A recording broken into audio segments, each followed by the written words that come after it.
I am currently 18 years old and living in New York. The story happened when I was 16. The year I thought I was addicted to the game PUBG PC, and I played it a lot. Although I had my own PC set up at home, the feeling of sitting with my friends at internet cafes and calling team directly was still something that brought a certain excitement.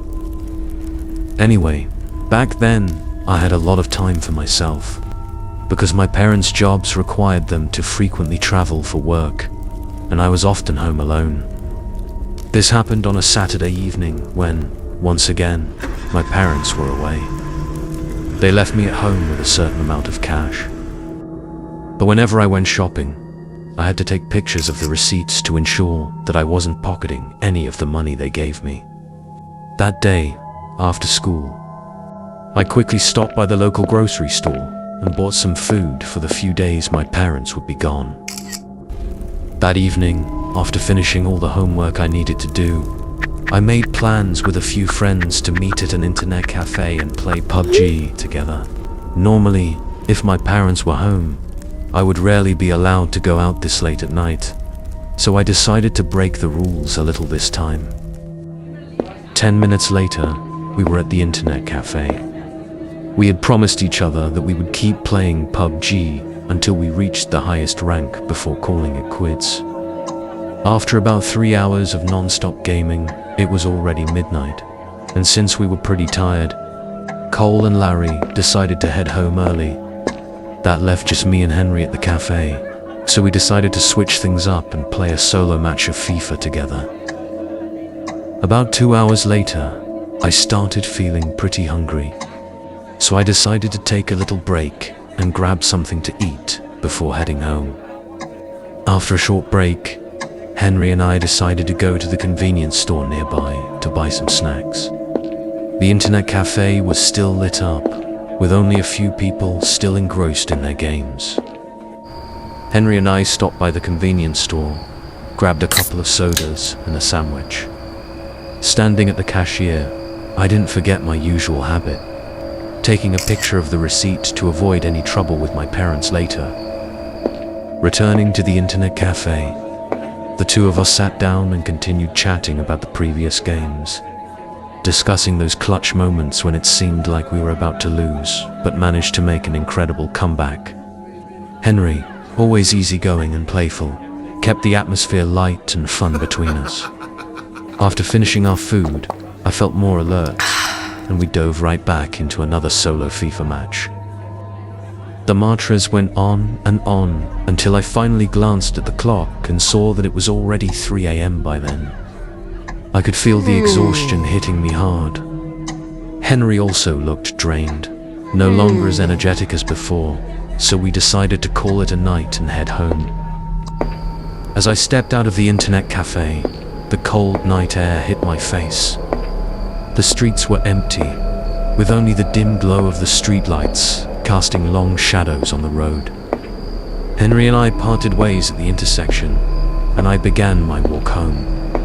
The distance wasn't far, just about a 10-minute walk, but that night, as I passed through the quiet alleys, an eerie feeling crept over me. It felt as if someone was watching me from behind. I stopped and looked around. There was no one. Maybe it was just my exhaustion playing tricks on me. I continued walking, but that strange feeling didn't go away. I tried to calm myself down, convincing myself that it was just the fatigue from a long night of gaming that was making me feel this way. However, each step felt heavier, and the faint sound behind me sent chills down my spine. I decided to stop again, turning around to look carefully behind me. Still, no one was there. The empty street was eerily quiet, almost too silent for comfort. I turned into the alley near my house, and everything was pitch dark, with only a faint light in the distance. The sound of footsteps behind me grew louder. By now, I was certain someone was following me. My heart raced, and my hands and legs began to tremble. Unable to stay calm any longer, I picked up speed and started running as fast as I could. Just a few hundred meters from my house, I suddenly heard a faint voice call from behind. "Hey." The voice was strange soft, yet somehow chilling. I didn't dare look back. Instead, I ran even faster, sprinting through the narrow alley that led to my home. As soon as I stepped into the yard, I fumbled for my keys with trembling hands, trying desperately to fit the key into the lock. My hands were shaking uncontrollably. Finally, the door clicked open and I rushed inside, slamming it shut and locking it securely. My heart was pounding in my chest, and cold sweat dripped down my back.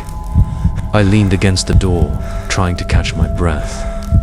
But then, once again, I heard footsteps, right outside, very close. I tried to stay as quiet as possible, listening intently. The footsteps stopped right in front of the door.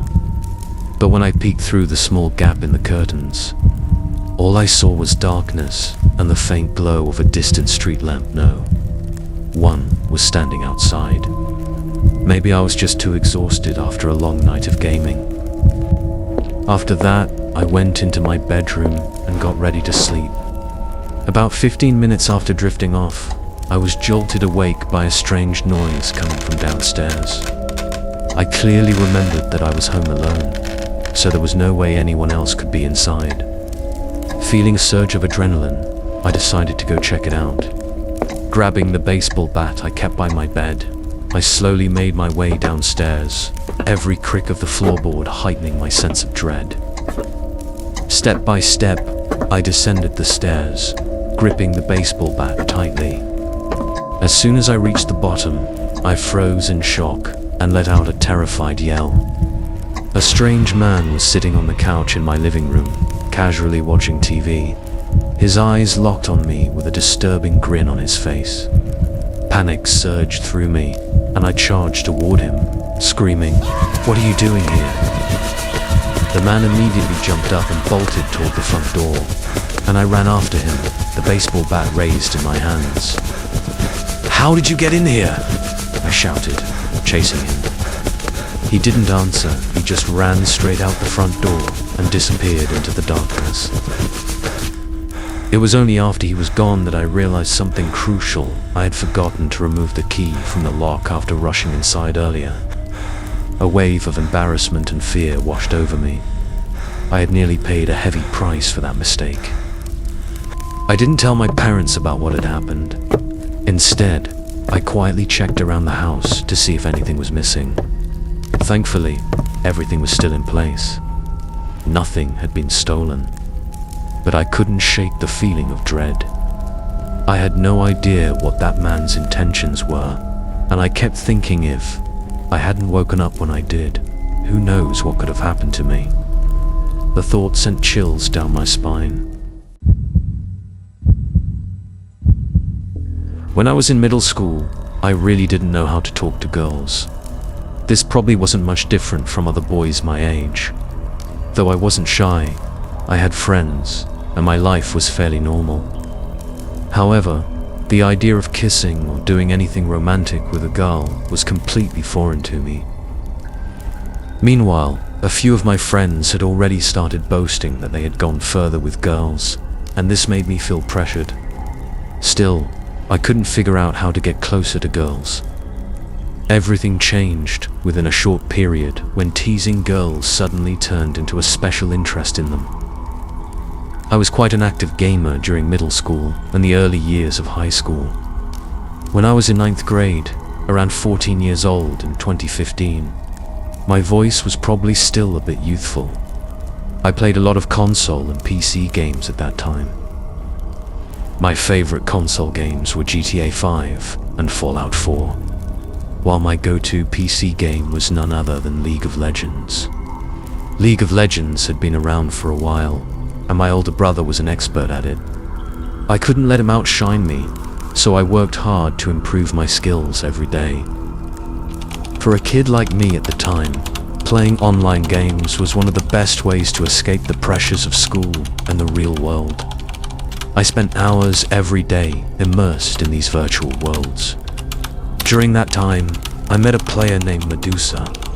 She was always a higher level than me, and was better than most of the people I had encountered in the game.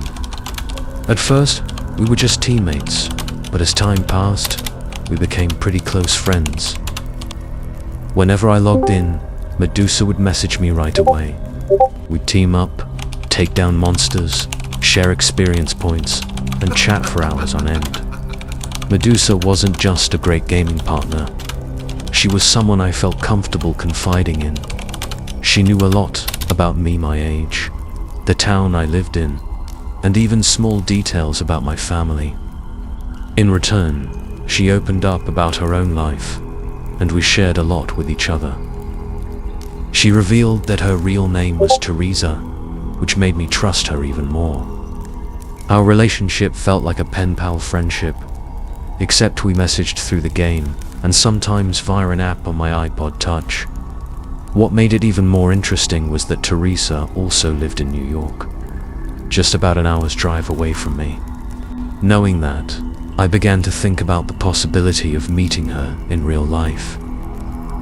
After a few weeks of chatting, we started discussing the idea of meeting up. Since I didn't have a cell phone at the time, we exchanged contact information through the messaging app. I sent her a somewhat awkward selfie, trying my best to look cool. When Teresa received it, she told me I looked cute, which made me really happy. She also sent a photo of herself. Teresa looked older than me, about 15, just like she had mentioned before. She was really beautiful, which only made me more eager to meet her in person. Our messages started getting a bit more flirty and romantic after that. But of course, since we were still minors, neither of us could drive to meet each other. Teresa, however, came up with a solution. She mentioned that her sister had friends who lived near my area, and she could catch a ride with them to come see me.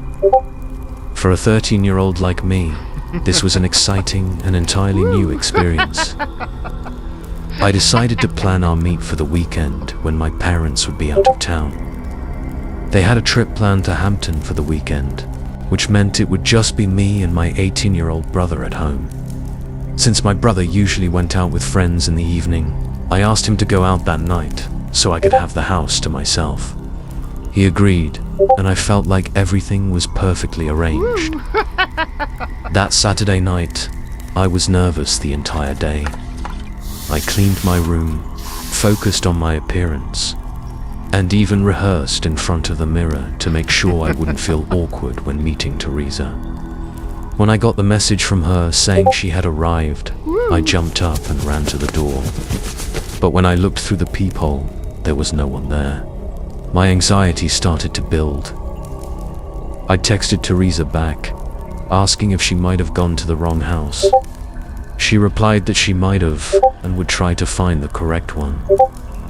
I sat back on the sofa, holding my iPod, trying to calm the growing anxiety inside me.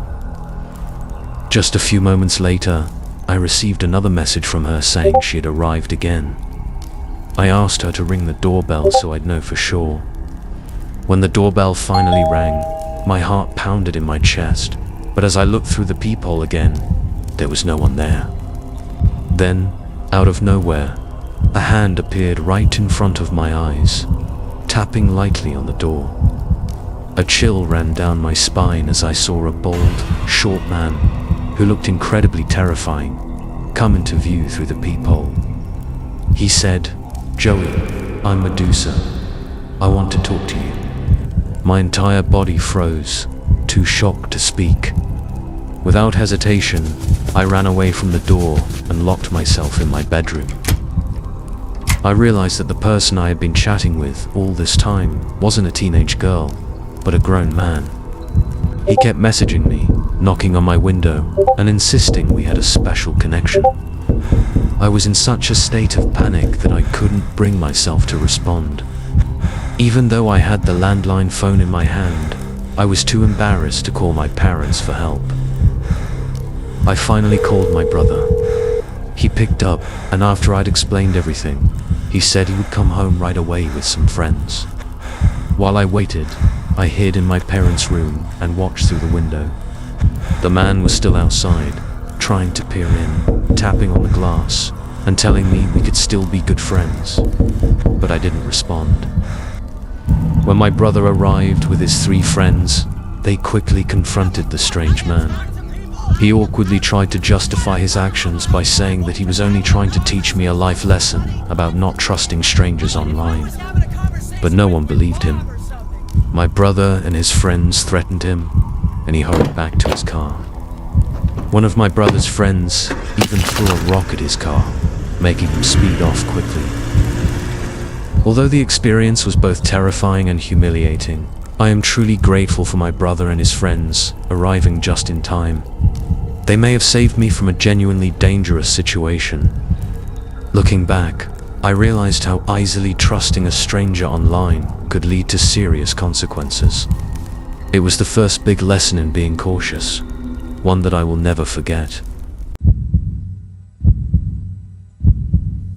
In November 2020, a month that wasn't particularly special but marked the beginning of colder weather, I heard about a new game called Nightfall from some friends in my gaming group. Nightfall was a survival horror game where you were trapped in an abandoned town, surrounded by nothing but darkness and terrifying creatures lurking in the shadows. The goal was to survive the long, dreadful nights and find a way to escape. At first, I wasn't very interested in horror games, but after hearing so much hype about it, I decided to give it a shot. I remember that night vividly. The house was eerily quiet, as my parents were away on a work trip, and my brother was busy with university and hadn't come home. That meant I had the entire place to myself, with no one to disturb me. My room, located on the 2nd floor with a small window overlooking the backyard, was always my favorite spot for gaming at night. Around 9 p.m., I turned on my computer and started downloading Nightfall. With my headphones on, the sounds of the game were so clear and immersive that every little noise made me shiver. As the game began, I guided my character through the desolate streets of the abandoned town. Darkness engulfed everything, with the only source of light coming from the handheld flashlight the character used. The atmosphere was incredibly gloomy and tense, making me stay on high alert. At first, everything seemed normal, and I felt fairly comfortable exploring and getting the hang of the game mechanics. But after about an hour of playing, I started noticing strange things. At one point, as I was running down a narrow street, a shadow flickered across the screen. At first, I assumed it was just one of the monsters in the game, but something felt off. The shadow moved too quickly, and it didn't resemble any of the creatures I had encountered so far. It seemed as though it was watching me from a distance. I tried to ignore it, assuming it was just a graphical glitch. But as I ventured deeper into the game, that shadow reappeared this time, much clearer. It was standing right behind my character, looming in the darkness. Yet, whenever I quickly turned the camera to get a better look, it vanished, as if it had never been there. It felt like the shadow was toying with me, playing a twisted game of cat and mouse. That unsettling feeling crept in, and I no longer felt at ease in the game. I started feeling anxious. Even though I knew I was playing a horror game, this feeling was different. It felt more real. I paused the game, took off my headphones, and glanced around my room. Everything was quiet, with only the faint sound of the wind blowing through the window. Nothing unusual. I reassured myself that it was all just in my head, likely a trick of the atmosphere, and decided to keep playing. Around midnight, as I was guiding my character through the dark alleys, a stranger's message sent to me from Discord. I don't know who he is. Message whose content is, "I know what you're doing, kid. Do you think you can escape?" I was really panicked and didn't know what to do. That couldn't be part of the game, and I didn't have any chat windows open. I tried to ignore it and kept playing, but a few minutes later, another message appeared, longer this time. I'm getting closer. Get ready. I started to panic. Why does he know what I'm doing? I took off my headphones, feeling a chill run down my spine, and looked around the room again. I was sure no one could have sent those messages, since I was completely alone in the house. But the anxiety wouldn't go away. I decided to quit the game, not wanting to continue. Just as I moved my hand to close it, the screen suddenly went pitch black. Only one line of text appeared on the dark screen. I'm standing right behind you. I froze completely. This couldn't be real. Slowly, I turned around to look behind me. My room was still dark, and there was no one there.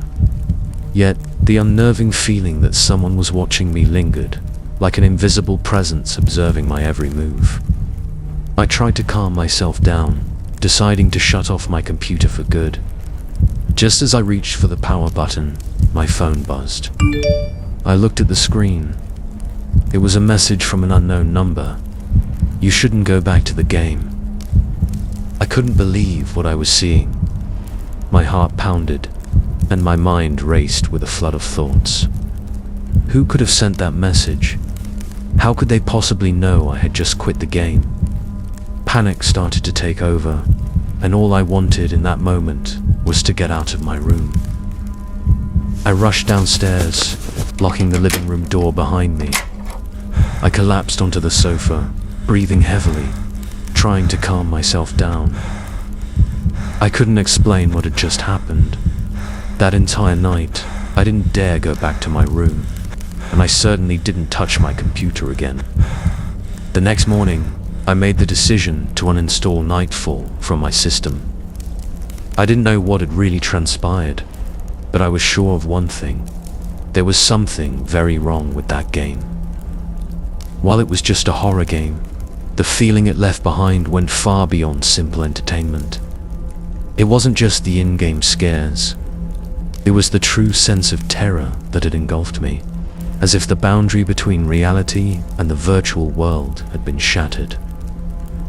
After uninstalling Nightfall, I didn't receive any more strange messages, but the unease lingered. From that day on, I couldn't sit in front of my computer without feeling unsettled. Horror games, once a fun escape, no longer felt the same. Nightfall may have been just a game, but it left a deep, unforgettable mark on me of fear I couldn't shake. Since then, I've sworn off survival horror games. The experiences may be virtual, but the fear they create feels terrifyingly real. On a cold December night, I decided to spend the evening gaming, one of my favorite ways to unwind. Especially since I had set up an ideal gaming corner in my bedroom at the apartment where I lived. The room was small, but it was just enough to create a cozy nook with my computer, a large monitor, and high-quality headphones. My gaming setup was positioned in one corner of the room, right across from my bed, providing a private and quiet space to enjoy late-night gaming sessions. That night, I played Phantom Pursuit, a new horror game I had downloaded a few days earlier. In the game, you take on the role of a detective trying to solve a series of mysterious disappearances in a desolate town. But what you're up against isn't just the eerie atmosphere of the town, it's also strange entities lurking in the darkness. Unlike other horror games, Phantom Pursuit didn't just rely on a terrifying environment. It also used psychological elements, making the player feel as though they were being watched in their own room. At that moment, I was playing the game with my close friend Jack. We logged in around 7 p.m., with Jack playing from his apartment a few blocks away.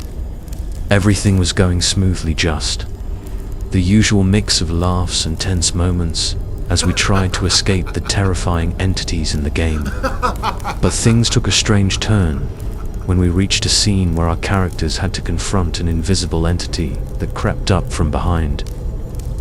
I heard a faint tapping on the window behind me. At that moment, I had my headphones on, so the outside sounds were somewhat muffled, but the knocking was loud enough to grab my attention. I turned around to look toward the window, which was about 10 feet from where I was sitting. There, standing in the backyard just outside the glass, was a figure. The person stood motionless in the dark, illuminated only by the faint glow of my computer screen reflecting off the window. My heart skipped a beat. I immediately paused the game and told Jack, "Hey, there's someone outside my window." Jack didn't believe me. He thought I was just messing with him. "Come on, don't scare me, especially while we're playing a horror game," he said, laughing nervously. "No, seriously." "I'll be right back," I said, standing up and trying to stay calm as I walked toward the window. As I got closer, the man outside turned and walked away, disappearing into the shadows. I quickly looked out the window, but there was nothing, just the small patch of grass and the fence separating my yard from the neighboring property.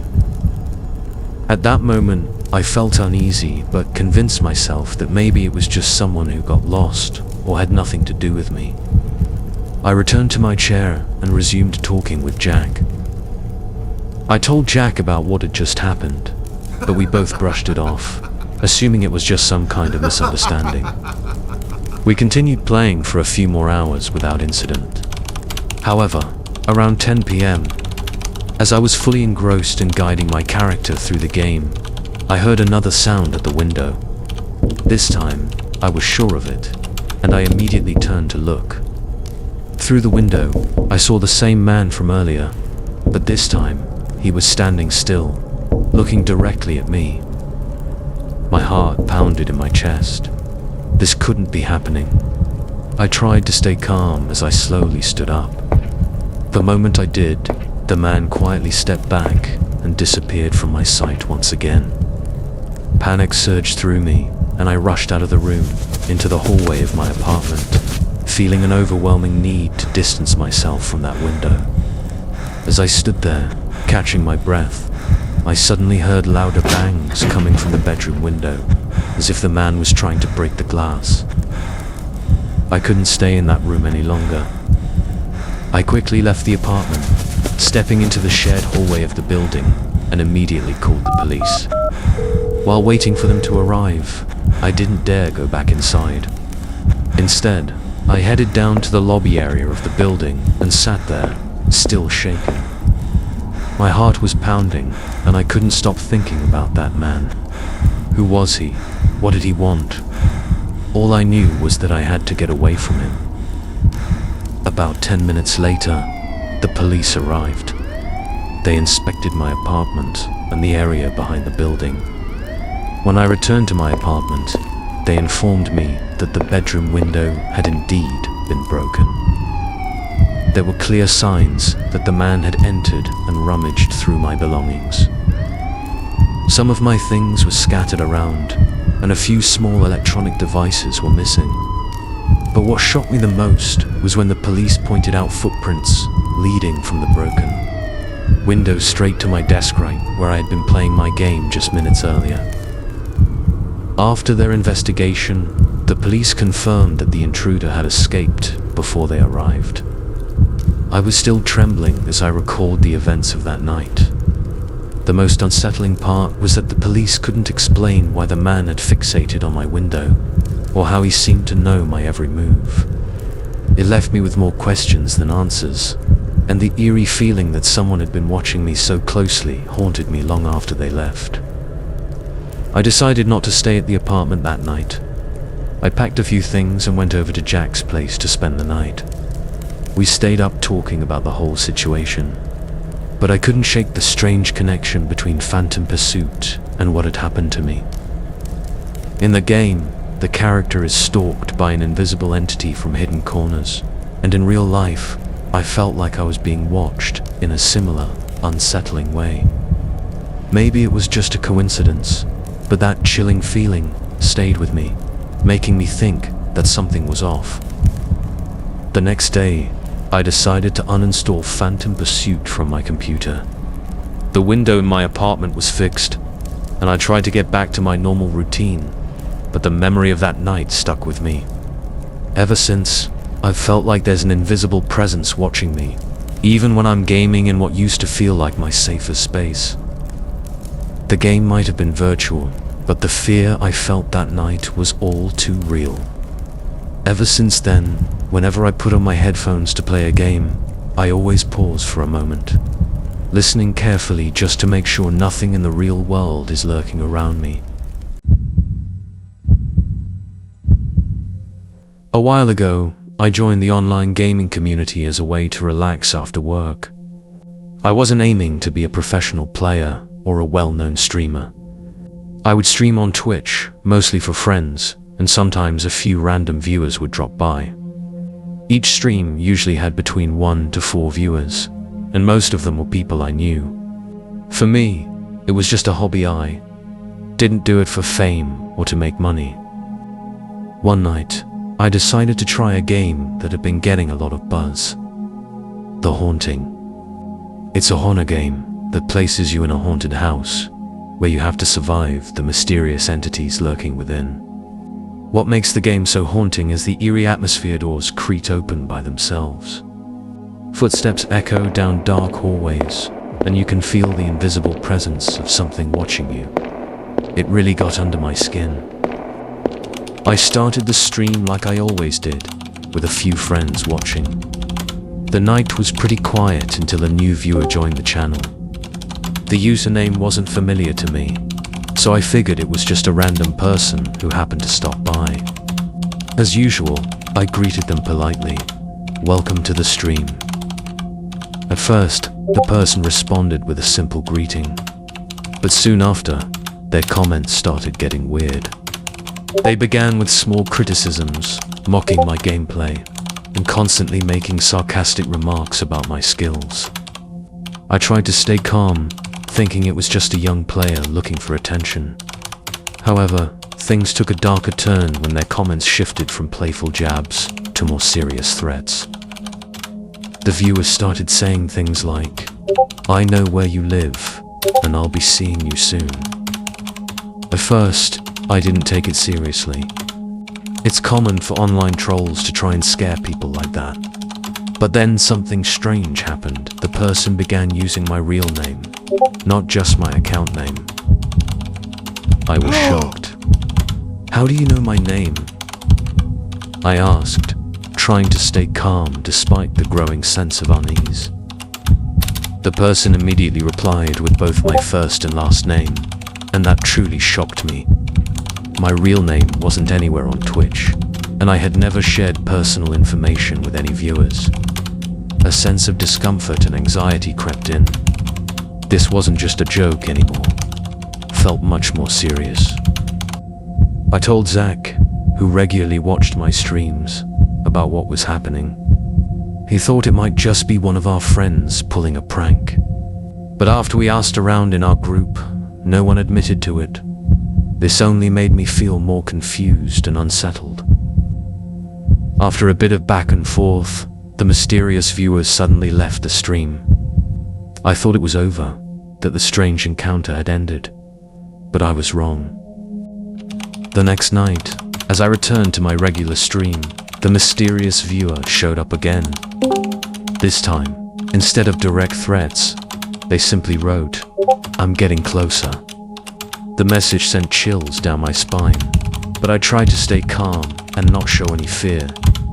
I told Zach, and we continued playing as if nothing had happened. But then another message appeared. "I'm standing at your front door." I immediately ripped off my headphones and stood up, fear creeping over me. I walked to the living room window and carefully peeked through the curtain. Outside, under the faint glow of the streetlight, I saw a man standing at my front door. He was dressed in black, with a hood pulled up over his head, hiding any identifying features. He stood completely still, staring directly at my front door. I didn't know what to do. I certainly wasn't going to open the door, but I couldn't ignore this terrifying presence either. I turned back to my computer and asked through the stream, "Who are you? What do you want?" There was no response. Instead, the man outside began knocking harder. The sound echoed through the house, making me feel like I was trapped in a nightmare. I quickly called Zach and told him what was happening. He urged me not to open the door and to try to call the police immediately. The knocking continued, but this time it was louder, as if he was trying to break the door down. My heart raced, and I quickly left my computer, sprinting upstairs to lock myself in my bedroom. I grabbed my phone and called 911, telling the police that a man was trying to break into my house. While I waited, I heard footsteps downstairs. I didn't dare go outside. I just listened through the locked door. After what felt like an eternity, about 10 long minutes, I heard the distant sound of police sirens. The footsteps stopped, and I heard the front door open. The police had arrived just in time. When I stepped outside, the police were already checking around the house and found no one. The mysterious man had vanished. The only evidence left behind were long scratch marks on the front door, confirming that he had indeed tried to break in. I couldn't explain what had happened, and after that, I decided to take a long break from streaming. No one knew who that man was, and he never returned. To this day, I still don't know who he was or how he found out my name and address. I moved away from that house, but every time I think back to that night, I still feel a chill run down my spine. Sometimes, in the virtual world, you never know who might be watching you.